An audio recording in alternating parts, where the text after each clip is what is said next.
সবথেকে বড় দায়িত্ব হলো নিজেদের দেশের, নিজেদের অতীত, নিজেদের ঐতিহ্যকে ফিরে সাধারণ মানুষের কাছে জানানো। তাই আমরা বটুকেশ্বর দত্তের ভিটেমাটি থেকে শুরু করেছি। তাহলে আমাদের মাটি হলো বটুকেশ্বর দত্তের মাটি, আমাদের মাটি হরেকৃষ্ণ কুমারদের মাটি, আমাদের মাটি এদেশের বামপন্থী আন্দোলনের মাটি, আমাদের এই পশ্চিমবঙ্গের মাটি তেভাগার আন্দোলনের মাটি, আমাদের মাটি যাদের কুকুর বেড়ালদের নামে জমি লিখে রেখেছিল তাদের পেটে হাত ভরে জমি বার করে গরিব মানুষকে বিলিয়ে দেওয়ার জন্য বামফ্রন্ট সরকারের ইতিহাস তার মাটি। আর সেই মাটির এই খণ্ডঘোষ রাইনার কমরেডরা, কর্মীরা, সাধারণ মানুষরা দুর্বল হতে পারে না।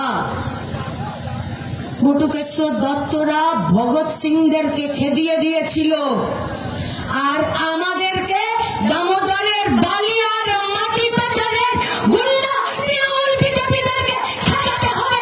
এই মাটি আমাদের কাছে এই চ্যালেঞ্জ চাইছে। কি হবে তো? হবে তো? নিজের বুকে হাত রেখে বলেন তো,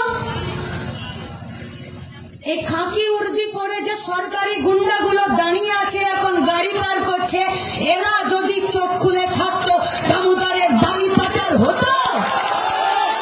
হতো বালি পাচার? তাহলে এদেরকে আমরা আমাদের ট্যাক্সের টাকাতে বেতন দিই কি?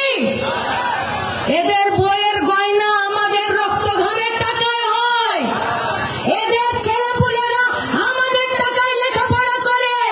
কোনো অন্যায় নয়, এটাই নিয়ম। কিন্তু তার জন্য তো বাবা গুন্ডাদের বিরুদ্ধে, বালি মাফিয়ার মাটি মাফিয়াদের বিরুদ্ধে তো দাঁড়াতে হবে। ওদেরকে দেখে সেলাম ঠুকলে তো হবে না, হবে?